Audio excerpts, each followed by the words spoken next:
Constructing your life is about much more than just building a bank account. Each week, join real estate entrepreneur and mindset coach Austin Linney as he interviews guests who are constructing their dream lives and impacting the world around them on a daily basis. If you're an entrepreneur or wanting to start a business, or you just want to hear motivating stories of how others have overcome the odds, you are in the right place. And now for your host, Austin Linney. Guys, welcome back to Construct Your Life. This is Austin Linney here. I got my special guest, Darrin. He's got his shoe collection in the background. You're going to hear about all that great stuff, man. We got connected through Leland, who seems to know everybody. So I'm really excited to have you on. How you doing, my man? I'm doing pretty good. So we talked briefly on the phone. This guy's got a lot of different stuff going on, a lot of fun stuff. I'm really excited about this because this is, hustle. This is entrepreneurship. This is figuring it out as you go along. So did you tell me that you tried to buy a house at like 17 or 18? Is that what you said to me? Start me out with that story. It started out with, middle school, high school, like just the mindset of family and taking care of my family and what am I going to do to provide. And my dad always used to make jokes because I have a little sister, and he always tell her, the boyfriend, don't let him just come in your life and just be trying to take everything. Like, he need to provide something too. And then he told me, if I'm gonna be that boyfriend, if I'm gonna be that husband, I need to provide, and it's got to be equal, or I at least need to bring something to the table. So my whole life I always thought that. So coming out of high school, I'm already I need to get a house. I need to do this because my dad did the same thing when he got out of high school. So I was thinking I was behind. I need to buy a house at 18 because he got his at 20, and I was like, okay, I got to get there. So I was ready to purchase a home. I had enough cash to at least do a deal. And by the time I got 21, and it just fell through because I didn't know much about. I finally had started understanding about credit at that time, but I didn't know much about leveraging things and getting loans and all that stuff. So I'm like, oh yeah, I'll just buy a house. I got some cash. I'll try to get the deal to happen. And it didn't really work out how I wanted it to. Couldn't get the final document signed, and I was just all sad and mad about it because I was just so hopeful. Dude, I love it because you're just dude, I don't really. It's so funny that you say this because I just did a podcast with a real estate investor who has 150 houses, and my theory is that when you're young, the reason that you move so quickly is because you don't know any better, right? And when you're older, you have context, and you're like, well, I don't know if I should do that. And I love, I love how I got all these young hustlers in my life that have 180 units, and they don't know any better, right? Because they're just buying and moving forward, right? So. That's one part of the story, but let's talk about what is you do the real estate, and we'll get into that. But I want to talk about your main business, which, did you learn this from Gary Vee, or did you just kind of figure it out when you were rolling, man? Because he's the king of this. So, okay, so I'm 29 now, and I started when I was 16. Okay. But for me, honestly, it started even farther back. I don't know if you see my Pokemon cards on the ground because I just pulled those out because I was bro, this is crazy. I can't believe these things are going for so much. Dude, no, I gotta laugh because I was with a bunch of roofers in Dallas visiting them. They have this huge company. Dude, he bought a the Luca card, the rookie card, for 3. He just sold it for 10. Oh my gosh. So talk to me about this. I'm pumped, dude. This is in my wheelhouse right now. So okay, so another random interesting thing about me, my parents put me in the Japanese immersion program. So when I was in kindergarten through high school, I learned Japanese half day, English the other half of the day. I go to Japan, I do research studies, and then I come back with information. We do presentations, and that's our final project for 5th grade and 8th grade. And then we go to high school, and then it's kind of we only do one class out of the 7 throughout the day, type thing. But it was obviously a huge Japanese culture a part of my life, even though I was living in the hood of Portland and mixed, coming from 2 different sides of the world, black and white, but then learning Japanese, playing in all the local, urban, now quoted, football, basketball, baseball, track, you name it, top athlete at all these things. And then I'm over at this other school, a standout kid that doesn't really fit in because pretty much everybody else at my school is white, and it's just it just didn't really mesh well for me like my entire life, but I made great friendships with those people that were in my class at the same time. So during all that, I was always trading Pokemon cards with my homies because we would go to Japan or like, this is like when I'm in middle grade school at this time, is the in the 90s, early 2000s. And we're like trading all these cards and I'm like hustling. And now my goal is like, how can I get the most cards? I want to have the best collection out of everybody in my school and like all those things.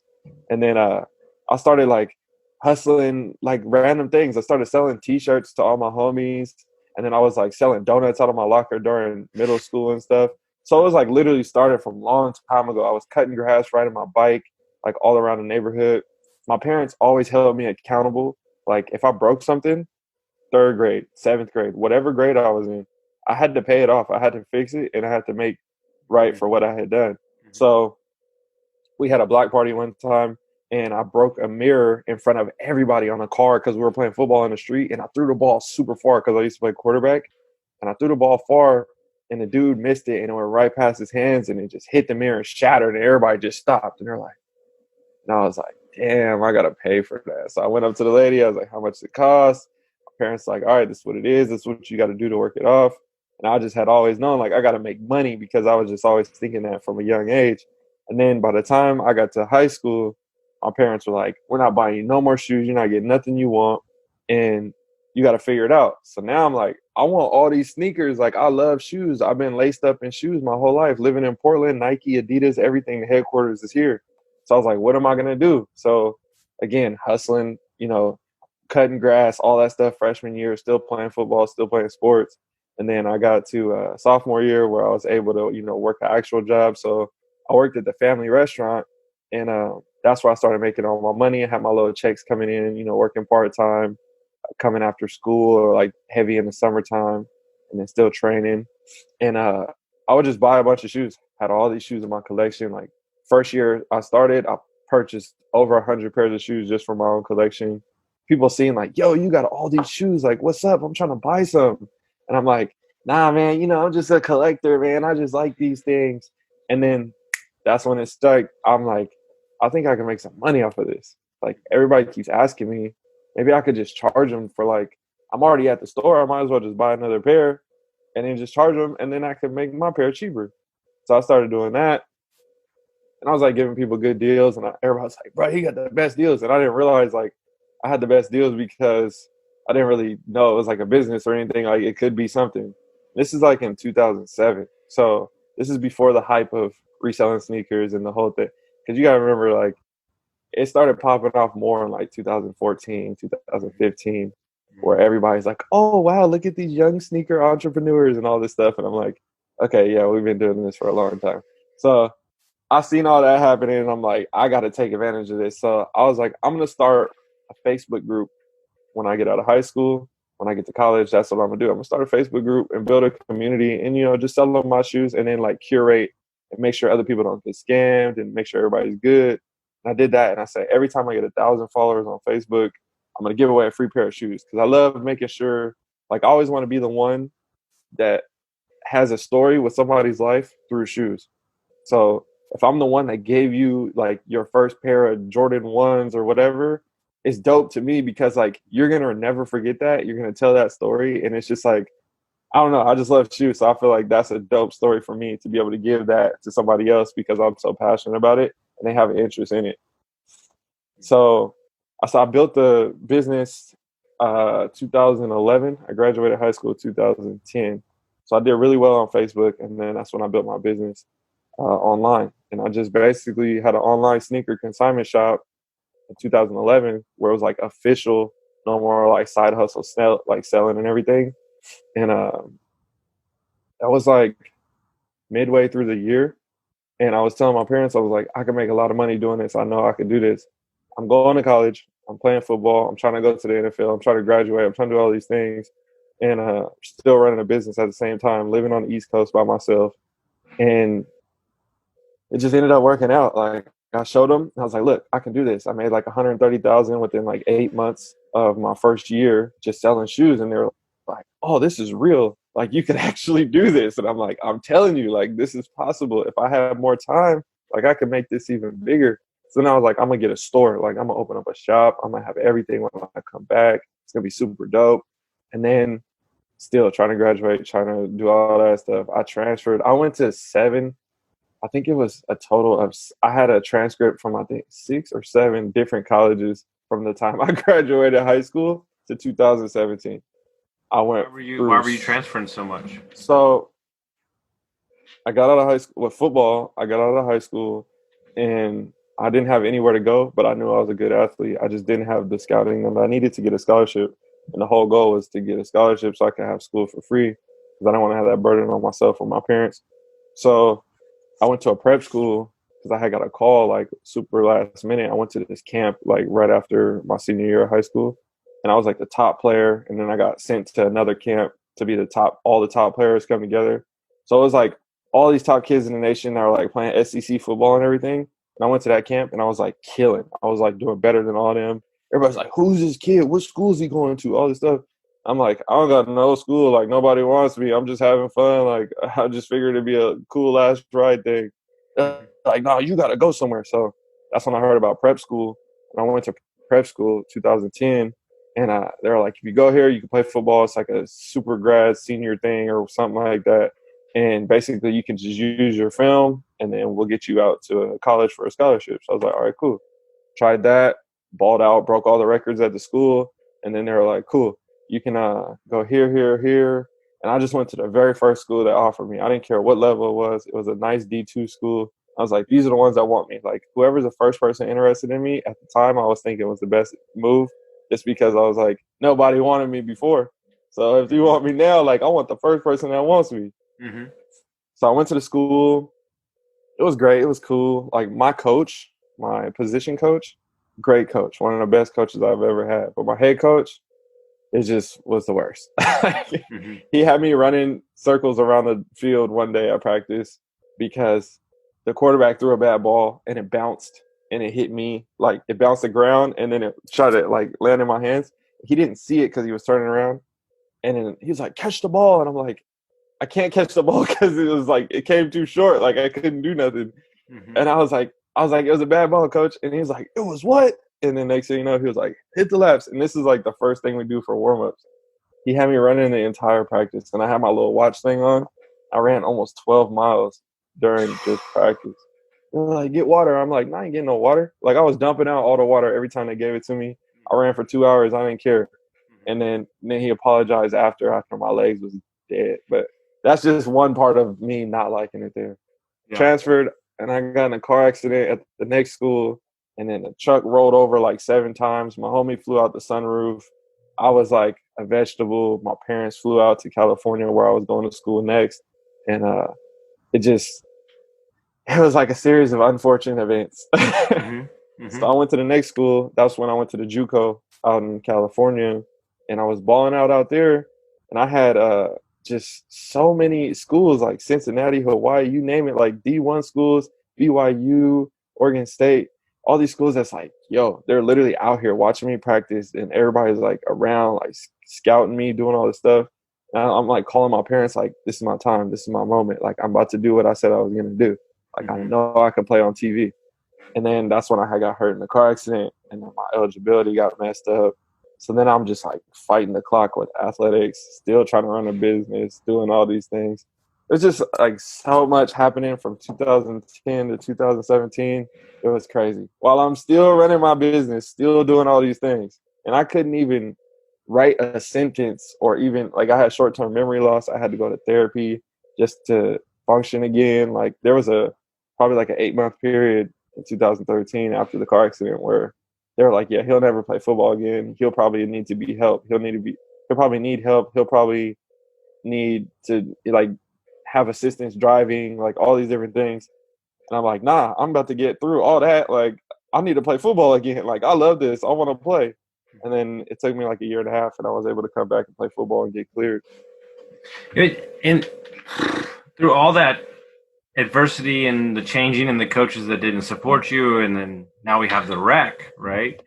Right. Do you think it was your upbringing, or why are you just sound like such a positive person? I would imagine, like I've had a lot of rock bottoms in my life. I would imagine there's some doubt that creeps in, or you just don't have that in your DNA?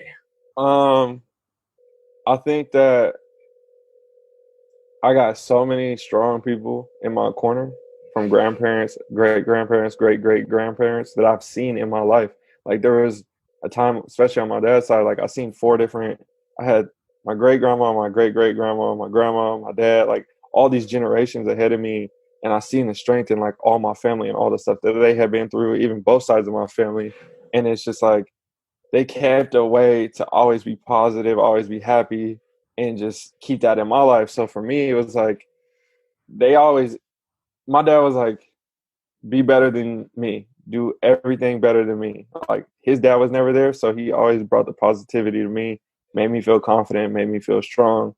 And because of that, I feel like it's so easy for me to just not be like cocky or whatever people want to call it, but I'm just so confident in myself that I'm like, I know I can get through this because I've been drilled this my whole life. Like whatever happens, you can get through it. If you want to get through it, you can make it happen. So I feel like it's just little things from literally a great little kid to now, still to this day.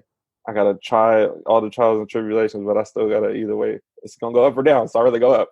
Yeah, no, and it's funny that you say that because I had one of my coaching clients ask me today, like, dude, you had a meth addiction, you were homeless, you were an alcoholic for 20 years. Like, what was the what is the term? Like, how do you stay positive? How do you all that shit? And I think that like there's a part of gratitude. Like, yeah, like I figured this out about people, and I think you're a shining example of this. Like in life, all we want as a person is opportunity. Right. Like give us, like, that's why Hail Mary passes are so great in football, because they're just like, dude, that's the one shot, man. Right. And like everybody loves the comeback story. And like there are people that you can screw up for 30 years, but you could switch it around, and people are going to be more drawn to that, like the struggles, but what you have to do to get through it is you said it, you have to be surrounded by the right people. You have to generate the right mindset. And no matter what life throws at you, if you have the right screws up top and you can keep the right attitude, you can keep pushing forward, because it's not, you wanted to buy that house and you wanted to play on TV, and so this is a great transition here, because your dream was to be on TV, obviously, and play football. But you're on a different kind of TV now, one of the YouTube channels. Talk about like kind of how that business grows and all your entrepreneurship and everything. Because I think it's just, this is an amazing story. So one thing that was crazy was I don't know, I guess this all ties together because it's just all me. But senior year of college, prepping for the NFL, I'm like, I know I can do this. I can come out from wherever I'm at. I know it. Like I can compete. Like I got so many friends that are in the NFL, all these different things. And I blew out my ankle, and it was completely blown out my entire junior year. And my coaching staff didn't tell me because they wanted me to keep playing because I was performing so well going into my senior year. I had to have surgery immediately as soon as I walked into my doctor to get it checked. So it ruined my entire summer before my senior year of college football. And I still came back. Then they never played me, and I was the best player. I was the best receiver doing my thing, and they put a bunch of freshmen in, and they just made me like a player coach, and I was out there performing at practice every single day, like on point, doing all this stuff. And I'm like, I'm still gonna try no matter what. So I went to the NFL Combine, and I went to the regional combine, and I was up in Seattle. All these players, and I got other players complimenting me. I got other coaches like talking to me. I'm like, I think I could still make it. I could be like an undrafted guy. Like, I think I could do this. I was performing really well. And during that same exact time, on my ride up there, I was just closing on my first house. I had college graduation coming up a week and a half or something like that after that. And then I was trying out for the NFL. So within like a 30-day period, I had bought a house, graduated college, and was trying out for the NFL. And it was like, to me, I was telling people about that, and they were like, yo, that's so much. Like, I could only do one of those things. And I'm like, I started thinking, I was like, I've been doing this for 7 years trying to do all this. And it's just like all coming together at the same exact time, which is weird. But it was just showing me like, I can make this happen. Like, I know I can do whatever I want to do. And I was talking to my friend and he was like, after I told him I wanted to do a YouTube channel and just talk about my experiences of selling sneakers and all the things I've done, the private parties and the exclusive events and the athletes that I've worked with and, you know, All-Star Weekend, you name it, all these different things. And he was like, yeah, this is the one thing that you have control of. Your coaches always had control of you. They're the ones that wouldn't let you play. You put all this effort in every single day and somebody else could control that. If you make a YouTube channel, well, when I had already made it, he was like, you have control of this channel. You can do whatever you want to do. You don't have to look up to nobody. You don't have to ask no questions. It's all in your control. And then when he said that, I started thinking like, you're right. Like, I don't need no coaches. I don't need no approval. I can do whatever I want. Like, learn how I want, post how I want, do whatever I want to do. So I started really diving deeper into that and trying to control, like, what do I want to do? How can I monetize more? How can I do this better? What events do I need to go to? Who do I need to meet? You know, stay consistent. That's not a problem for me because I already love it. And I don't need somebody to be like, oh yeah, don't forget to post a video or don't forget to do this. Like, I already want to do it. So I don't have to worry about the motivation part. Like, I was just like the strategy now. So that I just built a channel, which is called the DNA Show. And basically on my channel, I talk about how I can teach my 16-year-old self or anybody, but I want to teach them about sneakers and all the things that I could translate to them from the things I've learned over the past however many years. It's been 13, 14 years. And basically, I just create content that's hopefully super educational. A lot of people do get value from it. And I talk about all different things, what shoes to buy, how to sell them, you know, how to protect your shoes. And it may seem stupid to a lot of people and it may be super value to others. And for me, I'm like, whoever it's valuable to, that's who I'm talking to. I don't care about who it's not valuable to because clearly they're not here for this. So I want to talk to the people that's here for this and the people that care about this. And then if you do, what's up? You're a part of the DNA fam now. Like, let's get it. What you got? You got questions? I got answers. And I want to hit a couple things there. And if I don't ask, people will DM me and I'll have to answer 30 questions. What happened at the combine? The combine. Did you get in the NFL or no? No. Okay. So my agent had talked to the Buccaneers and I was thinking like, oh yeah, this is going to be good. Like they started writing articles about me and everything. And I'm like, oh, sleeper pick, all these different things. And I'm like, this is crazy. Like I really might have a chance. I got family and friends like messaging me and I got all these little articles about me and stuff. And I'm like, this is going to be you know what I'm saying? This is going to work. And then literally nothing happened. They were like, yeah, we'll talk to you. We're interested. And then never got a call. So I was just ready for like camp or something, try to give me my shot. Like you said, just give me my one shot.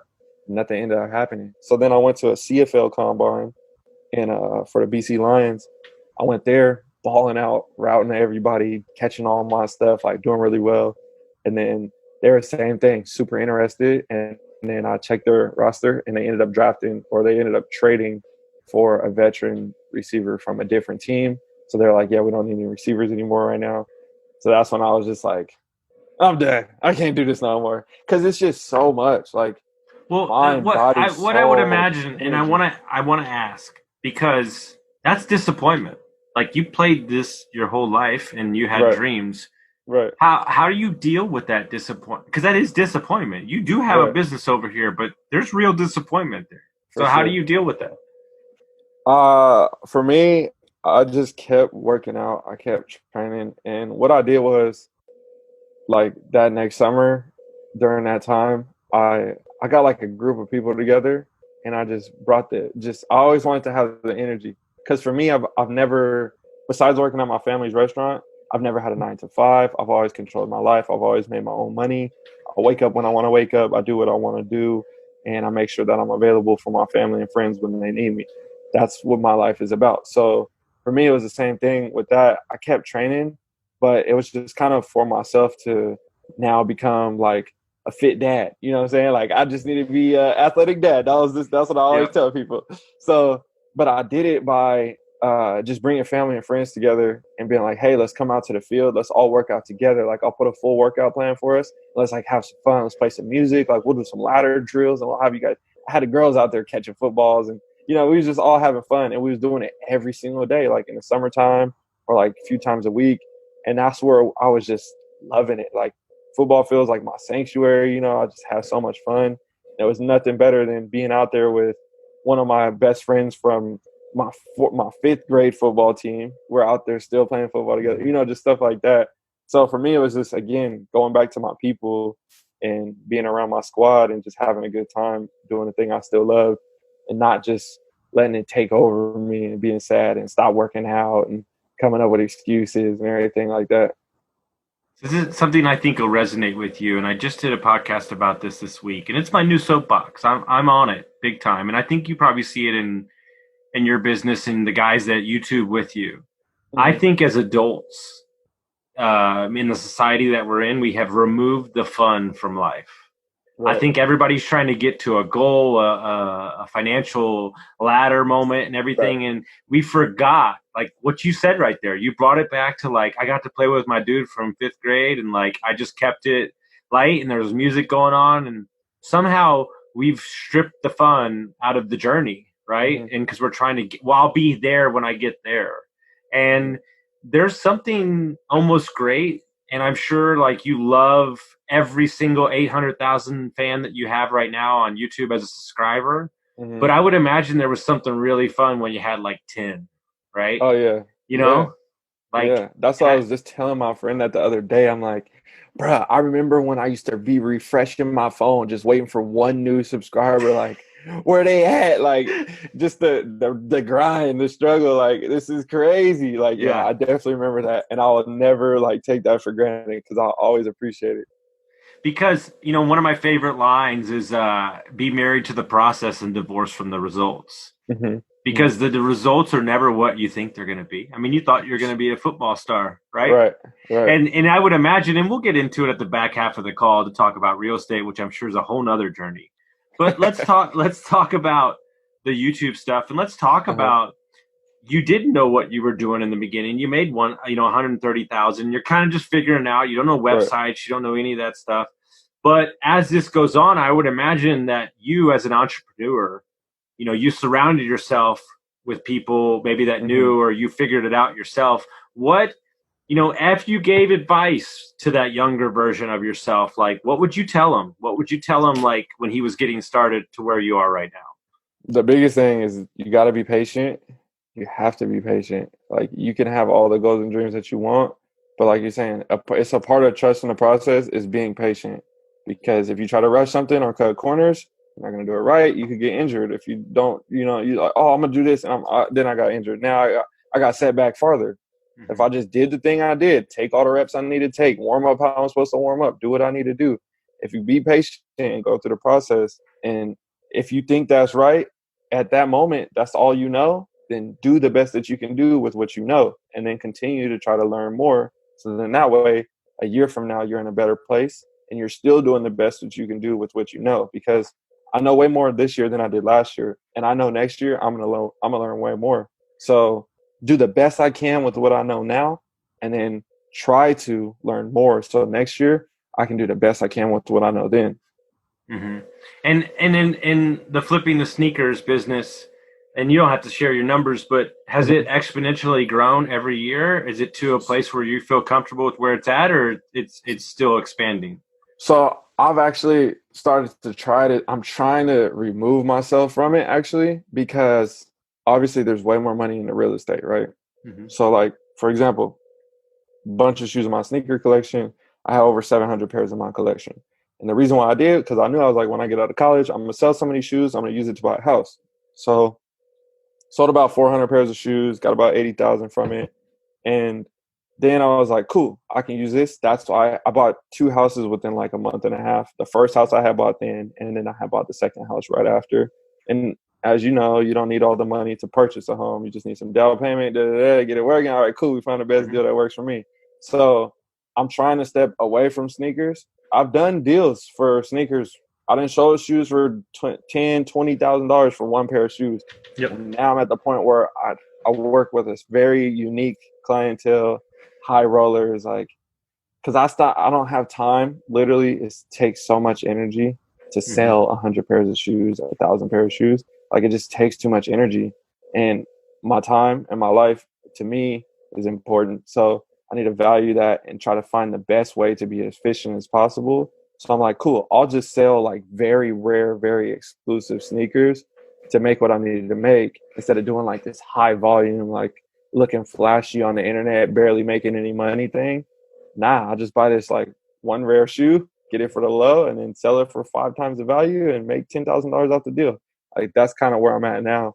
And I don't have to put as much effort. And then now I can put more time into building my YouTube, monetizing that, making the same amount or more. And then also doing the real estate stuff and investing into that and getting that more passive income with no effort. Ugh. Man, I got to have you on to teach a class to these young entrepreneurs, because one of the things that drives me crazy is I think people live in absolutes, right? And meaning that, like, I'm only going to sell sneakers for like ever, right? And I meet dudes that are 23, 24 could retire in 6 months. Right. And I think to myself, like, bro, you got 60 years. You better figure some stuff out. You know what I'm saying? Right. And what I mean by that is, like, you learned, you were in it, you dove into it, and then what you said is, you said, okay, that's great, but what is the highest dollar productive hour that I could be doing right now that takes the most amount of stress that allows me to move over here, which is a little more passive. So what I'm curious on is, where did you get introduced to real estate? Was it your parents, or how did you learn about it? Where did that come in? Again, coming from two different sides of the world, white, black, like my dark side came to the struggle, moved here from down south, like living out Pendleton, all different stuff. And then like everybody came over here and it was just tough. Like I said, grew up in the streets of Portland. Like, I was in the hood. I came from the spot where there's still shootouts on my block. Like, unfortunately, it's still like that to this day, even though I got nothing but white neighbors and pet goats all walking around and all that weird stuff. But it's still kind of like that. So, but my white side of the family, generational wealth, passing it down, grandpa, great grandpa, you know what I'm saying? Like, showing me cool, they got the Wendy's and the KFC and all this stuff, you know what I'm saying? And the mini mall and all these things. And I'm like, okay. So I done already seen that same thing from literally 1 year old to now. And I'm like, how can I take the streets, the knowledge from hustling, mix it with what I know with this, blend it together and make it me. And I don't have to I don't be doing the whole like dressing up and talking proper and doing all that stuff. Like, I'm gonna talk how I talk. This is me. This is who I am. If you don't like it, oh well, I'm sure somebody else could give me the money from somewhere else. So I don't be, you know what I'm saying? Like, no. And here's the thing: where we are in society, meaning, so there's a book. It's one of my favorite books. It's called Expert Secrets. It's the guy that built ClickFunnels. Okay. And what he basically is talking about is you as a person, meaning you on a social platform or you in a business. And he says, if you sell your vulnerability and you sell who you are as a person and you leave it like just like you are, you will attract who you want to attract and you repel who you want to repel. Right. And with Instagram and Facebook and everything, if you're scamming, if you're lying, you're going to get found out. Yeah. And so, I do stupid videos of me dressing in a wig and a cowboy hat and acting like an idiot, like just for a joke, like, because I think it's funny. And and what I'm saying is, like, but what I love about you is, like, I'm me, but I'm very receptive to the fact that these people over here are just chilling right. while their real estate's making them money. And right. I want to do that. Right? And so it's funny that you say that, because I'm going to send this podcast to one of my friends who I help her family and everything. And she came from inner city Philadelphia. And she knows Mel. She knows who she is. And I'm going to send this right after. And I want the whole family to watch this interview because it's so inspiring. She says, do you understand the amount of energy and fortitude it takes to break generational poverty? Meaning, like, holy shit. Like, her and her husband are teachers. They're doing Airbnb. They're doing trading. She's getting financial accounts set up for her kids. Like, but she had to explain to me, like, I'm serious. Like, and I love everybody. Like, I don't give a black, purple, white, gay. I could care less. I grew up in the restaurant business. I don't even care. But she's like, Austin, like, the African-American community doesn't understand debts and like they don't understand like credit cards and like They don't even stocks. trust the bank, honestly. They don't trust the bank. And I'm like, Right. what? And I'm like, I'll teach them. I'm like, I'm cool with that. Like, I'll teach them. And so it got me thinking, like, what we need. And this, by the way, my friends that are Hispanics and own apartment complexes, the same thing in their community. Mm-hmm. Like, there is a chance for you to step out of being the drywaller, the tile guy, like, you know, the typical place, and being an owner, right? And an owner is how that starts the shifts, right? And that's what I love, is to see because look, here's the truth, straight up. I love how people like get mad about money and shit. Like, screw that shit.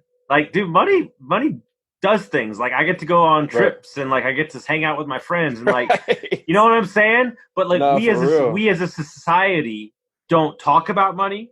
And more importantly, the number one problem is we don't understand money, how it works. Right. And so you're seeing them and you're saying, well, wait, they own Wendy's and all these things in real estate. So when you bought those first two houses, like, were you just like, what did you do with them? Did you flip them? Did you hold them? What was the game plan? My ultimate goal is buy and hold for everything. Okay. The only way I'm gonna sell is if I can like bubble up to get something bigger. Just like if I flipped a pair of shoes, like, oh, I got these exclusive ones. Well, I got this house. Like, all these shoes just went up in value. Well, so did this house. Oh, I could trade these shoes for that shoe. Well, I just traded these 3 houses for an apartment complex, and that's gonna make more money. It's the same concept. It's just now what houses. It's a bigger game. It's more money. And just like I want to collect shoes, just like I want to collect Pokemons, I'm trying to collect houses. I want the whole portfolio. I want these types and those types in this city and that city. It's the same concept behind it. And that's just kind of where I'm at with it right now. I just got the 3rd house. Like I showed you, I think I sent you a picture of someone who was working on the back. So yeah, I got that about a month and a half ago or something like that. We've been making good progress on it. And again, it's like a flip, but it's not. I'm holding it. So. And you have a property manager that's what managing, or are you managing them yourself? As of right now, it's me doing all this stuff. But that's one great thing about my friends and my crew. And it's 7 of us. Like, that's like real tight. All of us as boys from like high school or even younger. And we play football together in high school and everything. And we all come from different but similar backgrounds at the same time. And one of my friends is now a property manager. He just got his license and everything, and he's ready to roll. So I'm going to be able to pass that all over to him, and then obviously bring more business to him at the same time. You know, another one of them is an agent, and another one does tax appraisals and all these. So everybody's finding their lane. You know, some of us are the investors, and I know how to do all the back end work on the actual construction stuff and everything. So I'm one of the hands-on. Can I make a suggestion? I shouldn't tell this on the air. Maybe I'll save it for later. You know what? I will make a suggestion. Because, dude, whatever. You could steal it, but this is the man with the man. You know what y'all should do? Seriously? All of y'all should get together and create your own fund. Right? That's what, Yeah, that's what you know, right? Yeah. Because there are people, right, that have already come before you, that came from where you came, that would die to put money with some hustlers trying to make better for their family, better thing. And I guarantee you would be turning money away. Right. But here's the problem. When you take money, the faucet's got to be, whoop, you got to turn that baby on because they need the returns. So maybe it's some more like understanding exactly what asset you want to dive into. But man, I'm telling you, y'all could really do some damage. And that's kind of like you were saying, like we're like active and we're trying to move forward as fast as possible. But at the same time, we're still like, all right, we're going to make this step. We're going to do it. I don't know. And then we just like, all right, let's do it. So we still be like we may overthink some things sometimes, or like try to find better options or something, which may take a little bit longer. So I would say we're definitely moving forward. You know, a few of us have multiple homes, and then everybody in the crew for sure has one house. We all got great equity in the homes. We all got good deals on our homes. So we're almost at that point. You know, it's been 2 or 3 years for each and every one of us around the same time buying and everything. So what I want to offer to you is I'm actually speaking to him this afternoon, and I'll set up a private call with y'all and your crew. My financial advisor, who's friends with Mel, he manages a ton of money, and he specializes in teaching investors separate ways to make money to do the things that you want to do. So I'll set up that call with you. And then more importantly, I love to talk to the group and see how I can support y'all in any way and speed up the process. But I agree, man. My mentor says you got to earn the right to take it to the next step. But his favorite line is, you got to make your ceiling your new floor, you know, and you're always pushing and you're always going, but you're not rushing. Right. And then, you know, you might get into a year from now and you might want to move into multifamily, small multifamily and stuff like that. So, that's where I want to be next year. I'm trying to get into that point. And it's funny you said that about the ceiling and the floor, because my dad, he always tell me, he's like, your ceiling is so high, like honestly you don't have a ceiling. Like your mind, you can do what you want to do. And he's like, people will get mad at you because they already hit their ceiling. And they may be at a certain age. And then now they're like frustrated because they're seeing you doing it or whatever, because you're the wrong color or the wrong age or male or female or whatever. And I'm like, damn, that's crazy, because it's really like that. Like, I don't even be thinking like there's a ceiling at all. Like, I'm just ready to go. There's a real, like, and I want you to think about this when you're sitting by yourself, because this is my buddy's a high performance coach. There's a real conversation, and I want to say it probably twice to you, that you could be the best entrepreneur in the planet. Like that's a real, like it's not I'm cocky, it's not a whatever, but if that's how you feel, right? And there are stories. Like I got my buddy in Arizona, like this much debt in March. By the end of the year, he's going to be debt free and $100K in the bank. You can do whatever you want to do. You are holding yourself back. There's I do Ironmans. I train from Ironmans. It's a lot of lonely training, and the joke is the only race is it's you versus you. Right, for real. And we're not standing here having a conversation trying to puff our chest out. He's not putting the sneakers behind you. He's proud of the sneakers. He loves the sneakers. He's proud of the real estate he's done. He's proud of where he is today. And he's saying that, but there's so much more. But what I love is that man, I tell you what, people don't put enough stock in this. Doing it with your boys, like doing it around your friends. And like we were talking with a bunch of big investors. We're talking about dudes that make like $250,000 a month. Right. And they're like, dude, it's just Monopoly. Like, it's just fun because we're doing it with our friends. We don't even feel like we're working. Dude, I have 7 podcasts today, 2 coaching calls. I'll work out twice today. I have 7 meetings tomorrow. I love what I do, man. So I don't even care, dude. I'm like all day.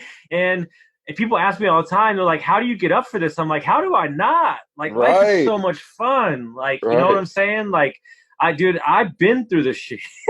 I've lived in the closet. I'm just grateful that I got I'm only in 250 square feet right now. I'm just grateful I got that. Chilling. You know, and I think that we, you know, it's funny. I was listening when I was at the gym this morning. You know, we have such an issue with being right. Like everybody wants to be right instead of get it right. And I think that we have stripped the humanity from the growth process. And what I mean by that is because everything's on camera and it's YouTube and Instagram and everything, nobody's allowed to have a journey.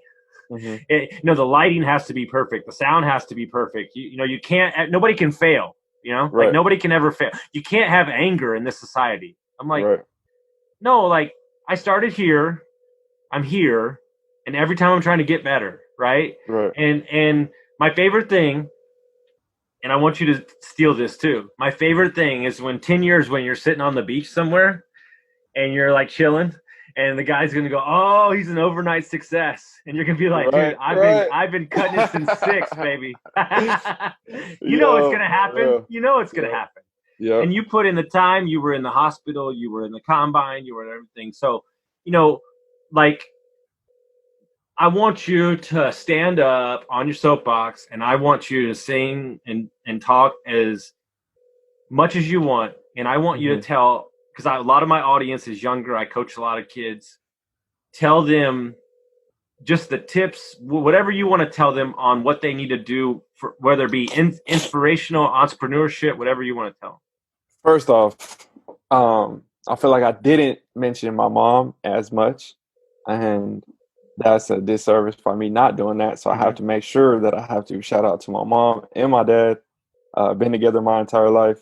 and still together to this day, grew up in the same exact house, and having that strong foundation alone, I wouldn't be anywhere I am today. I wouldn't have the mindset that I have today. And I'm completely 100% thankful and appreciative of them each and every day. That's why I made sure I bought my house next to theirs and I could access them whenever they need me. And I'm always available, like I was saying before, because again, no matter what, all the success, whatever, is about my family. It's about my future family. That's the most important thing to me over any of this stuff ever. Like ever, ever, ever. So that's just first get that out the way. And then from there, no matter what, if anybody ever tries to think they have control of your life, they don't. The only time they do have control of your life is if you let them get inside your head and let you feel like, oh, I can't do this because they said I can't do it, or they said I can't do that. No, you can do whatever you want to do. It may not get there as fast as you want it to, but if you keep stepping forward and trying to step forward, at least making an effort, have no regrets, then that way whenever you get older, you can't be like, oh, I wish I would have tried this. I wish I would have tried that. I wish I would have done this. No, I tried this. I learned that. Let me teach you what I learned. Do that, do that, do that. Keep trying, keep pushing forward and learn from every single thing, the success and the failures, because that's the only way you can teach your younger generation, and then you can teach your friends around you from all your experiences. Otherwise, you're just going to keep guessing. Man, I tell you what, I'm so pumped we met. I can't wait to meet you in person. I don't wear sneakers. I wear cowboy boots. So that's all right. That's all right. But I still rock it either way. But, dude, I've watched a bunch of your YouTubes. You're on Instagram. Tell everybody how they can find out about you. Check out your show. It's awesome, man. DJ_sneakerhead is like my name on Instagram and Twitter, or DNA_show is going to be Instagram and Twitter. And they're all linked together. If you find one, you'll find everything. And then YouTube is DNA Show. And then my name, Darrin Willingham, is my second channel. I'm going to start posting more about real estate, finance, different stuff like that. Because again, like I said, I learned on YouTube. It's kind of hard to mix everything on one single channel. So it's smarter to grow separately on the two. A lot of my effort goes towards the sneaker content right now because it's doing so well. But I definitely want to start tapping into more of the real estate and finance stuff, showing my experiences, my remodel projects, and what I learned about money and all the mistakes I've made, so people don't make the same mistakes. So hopefully I can help people just learn from my mistakes at least, because that's always a good thing to do. Like people's like, oh, he's a bad example. Oh, he's like, when they talk bad about somebody, and I'm like, why?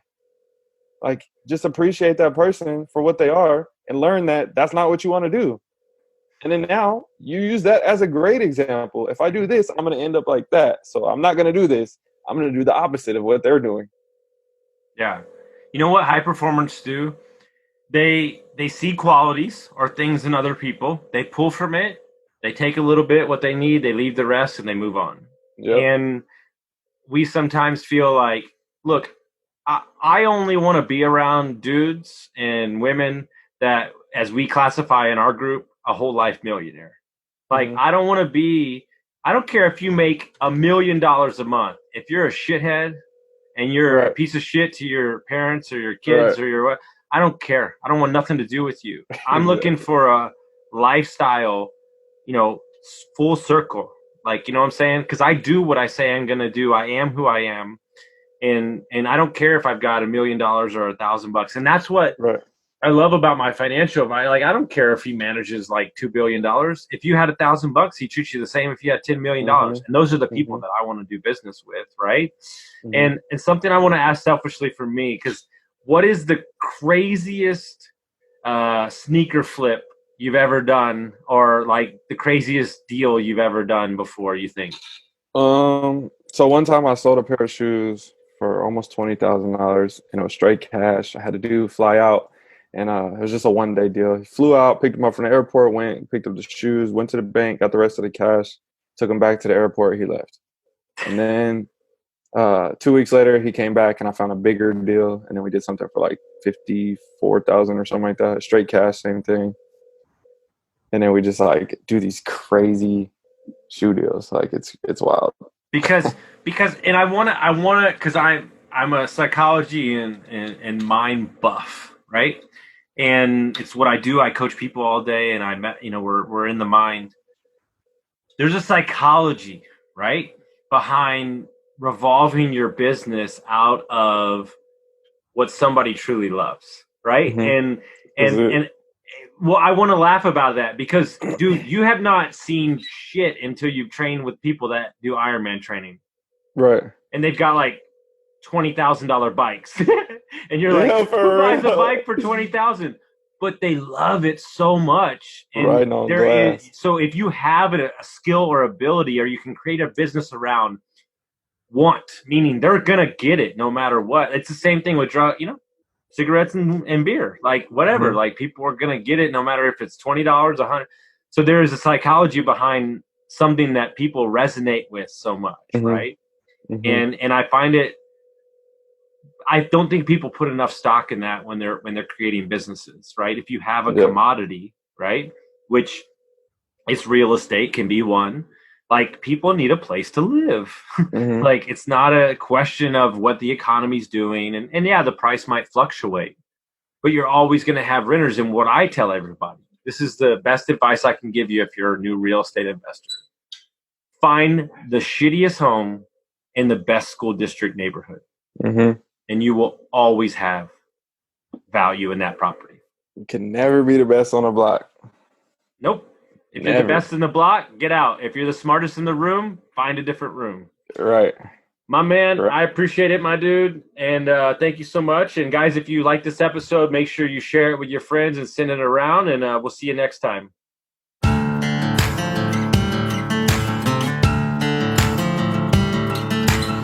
Thank you for listening to Construct Your Life with Austin Linney. If you enjoyed this episode, be sure to rate, review, subscribe, and pay it forward by sharing with a friend.